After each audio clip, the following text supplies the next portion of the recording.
So, I've told you before how much I enjoy training and development, having been a trainer for a while now, more than 20 years.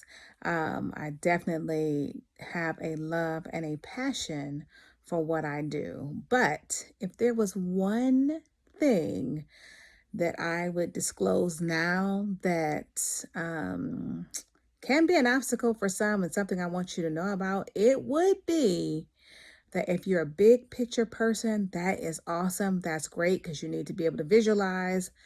But if you do not have an attention for detail, I want you to beware. My name is Jennifer Mitchell Early. I help individuals and teams achieve organizational and personal success. And this is Leadership Matters.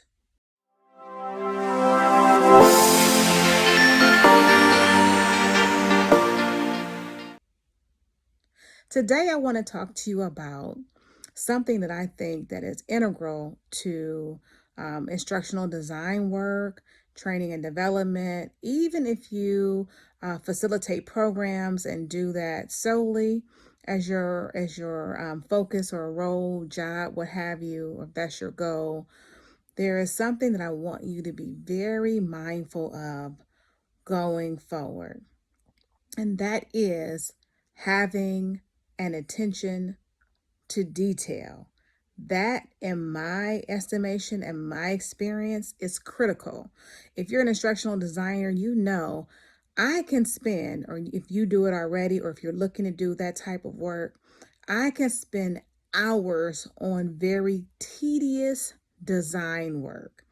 Um, Not only just aesthetically pleasing, but also making sure that all my I's are dotted and my T's are crossed. The work that we do requires a strong attention to detail because think of it this way: you're painting a puzzle, or you're painting a picture or putting a puzzle together for people at every level. You're putting this picture together, you're painting this picture for your client. You're painting this picture for any additional stakeholders. You're painting this picture for mid-level managers to understand the WIFM, what's in it for them. You're painting this picture for the employees to know what are the expectations for them, what behaviors have been identified, what the change is that's expected, and what's in it for them, the benefit for buying into the training.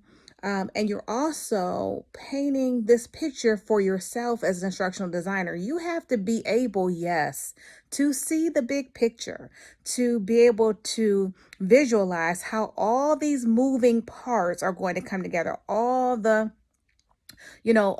course materials, how they're all going to fit together, any standards or operating procedures and things of that nature, how they fit into the program.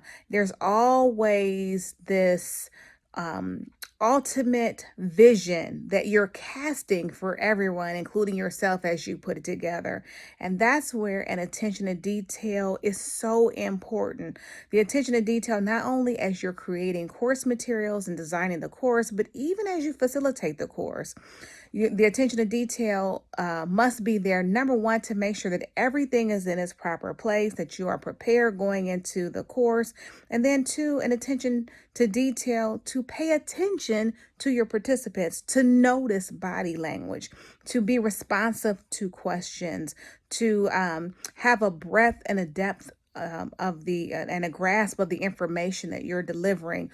All of those things require an attention to detail and requires it requires you to, oftentimes go above and beyond and to think of any gaps or perceive any gaps of information before they occur. So for you to try to, think about it from point A all the way to point Z, because a lot of times we use closure when we're so close to information and we're so comfortable and we're so well versed with information. We often skip crucial steps steps that are crucial to people who from the outside looking in, who don't have the same knowledge and don't have the same experience and don't have the same understanding, who look for these steps that we often in closure gloss over without even thinking about it. It's just like if you give someone directions, you have to be, in our business, the attention to detail. You have to be someone who can break down the steps at every level, every substep, everything. When I first started in training and development, one of the original classes or first classes I went to for instructional design at Langevin, however you pronounce it, learning services, was to do a task listing, to list out all the tasks associated with getting a job done. So for example, one that was used back in the day was making a peanut butter and jelly sandwich. So imagine if someone says, hey, they're at your house, I'm hungry, I want to make a peanut butter and jelly sandwich. You're like, oh, okay. Well, everything is in the kitchen. Well, where you keep things in your kitchen is not necessarily where people keep their things in their kitchen.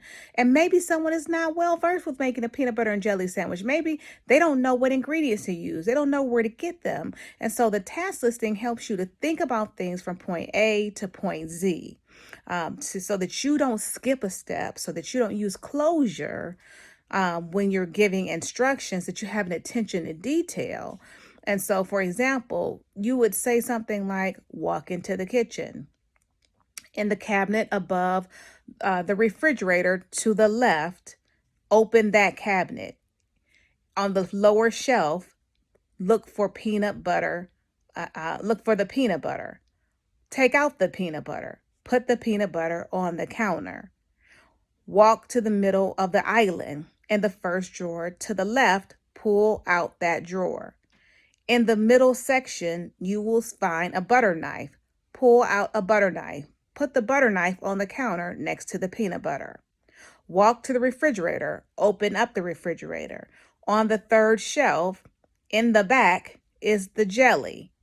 Pull out the jelly. Put the jelly on the counter next to the peanut butter and the knife. And it goes on and on and on. The whole point is to help you to flesh out every detail related to the task or job of making a peanut butter and jelly sandwich. So when I say that it's great to be a visionary, you have to be a visionary, but you also have to have the attention to detail. And this is where I found that sometimes, other individuals that I've worked with have kind of missed this, or have been challenged in this area, is probably a better way to say it, have had some challenges in this area because they lack an attention to detail. They lack the ability to be able to drill down into, various jobs and tasks, to be able to clearly design to it or speak to it or teach to it or demonstrate it, and all those things that we need to do as trainers. So I love training and development. Nothing has changed, but I was just thinking about, let me share this. There are times when I'm working, like for example, for the last 4 months, I've been working on a student guide that's more than 200 pages. So you can imagine at some points, I am fatigued with the content or the specific subject matter which I'm dealing with, but you really can't be. And I've been doing it for so long that I understand that this is what it requires for me to do my job. Sometimes you're going to look at the same subject matter for a long time. You're going to break it down to its 10th degree, or down to its most minute, or the minutia of it all, and you'll be like, what? But it really does matter. It really does help to paint the picture, because we don't paint in broad strokes in what we do.